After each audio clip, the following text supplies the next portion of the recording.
This is Real News Media TV, coverage you can trust. Please like, share, subscribe, and hit the notification bell. Select all for daily news updates.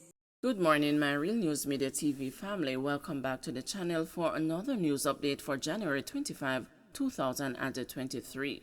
And in the news this morning, Special Police Task Force deployed in Manchester.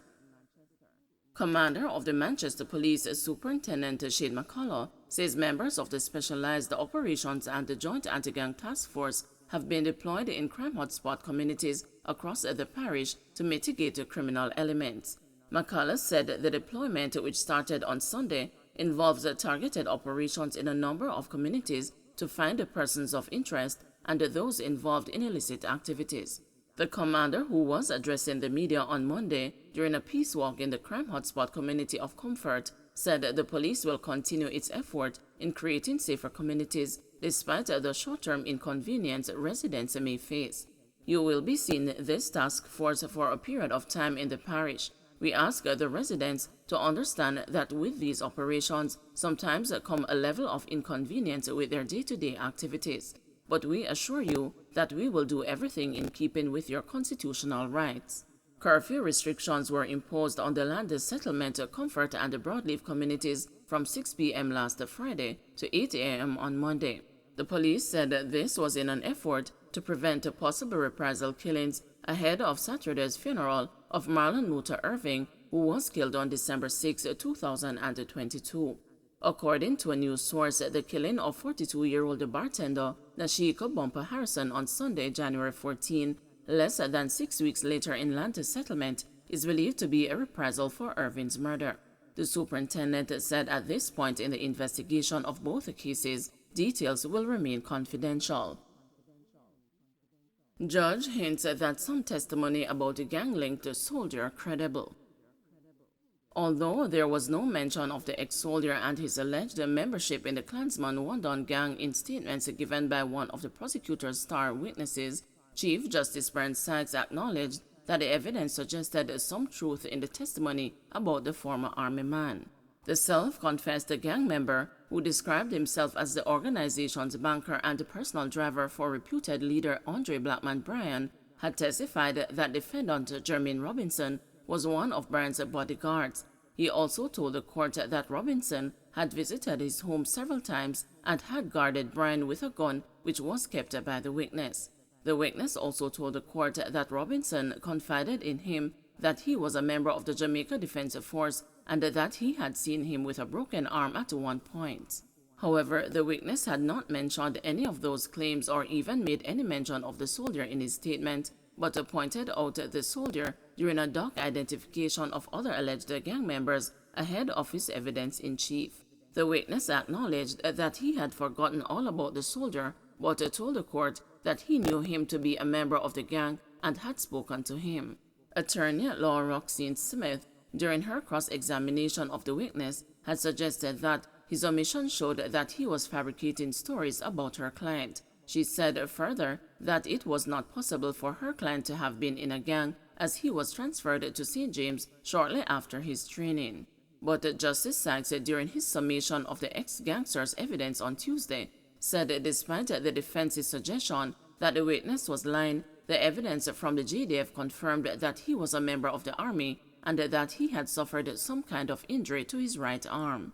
The evidence, Justice Sykes said, also indicated that Robinson was placed on sick leave after he was initially allowed to work but was excused from certain duties.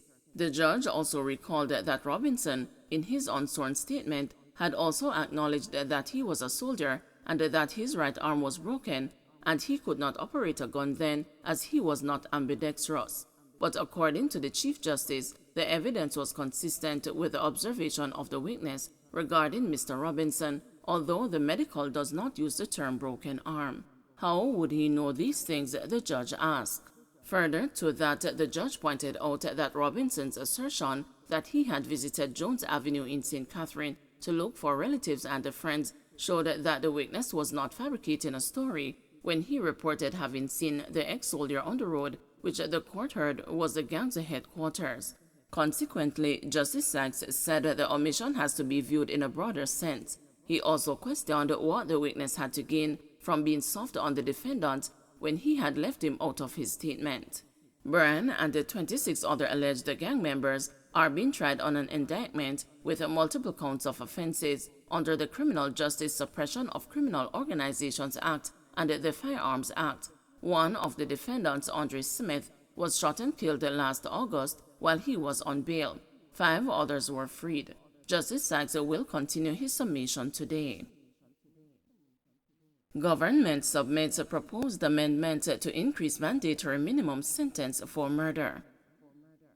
The government has submitted proposed amendments to the Offenses Against the Person Act to increase the mandatory minimum sentence for murder. The proposal is to increase the sentence for life imprisonment for non-capital murder from 15 years before eligibility for parole to 40 years. Justice Minister Delroy Chuck made the announcement in the House of Representatives on Tuesday afternoon. In the case of eligibility for parole for capital murder, Mr. Chuck said the proposal is to increase the mandatory minimum sentence to be served before being eligible for parole from 20 to 50 years. The government, Madam Speaker, is firmly of the view that these proposals achieve the objective of ensuring that the potential sentence matches the seriousness and gravity of the offense, whilst remaining within the realm of constitutionality by preserving some degree of discretion in the courts and allowing the possibility of a subsequent reconsideration of the court's position. It ensures, Madam Speaker, that in the reasonable and deserving cases, the circumstances of one case could be reconsidered to determine the appropriateness of continued incarceration.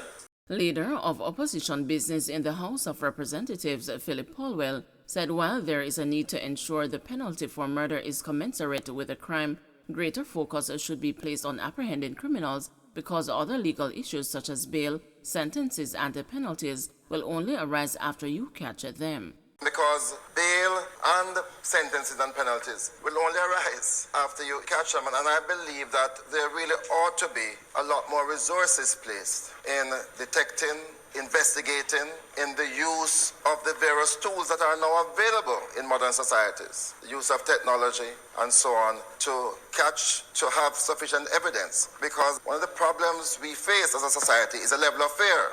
And you do have people who will see but will not want to talk. And our Evidence Act now allows for other types of evidence that would be far more useful than a reliance on the human factor. Don't forget to like, share, subscribe, and hit the notification bell. Select all for daily news updates.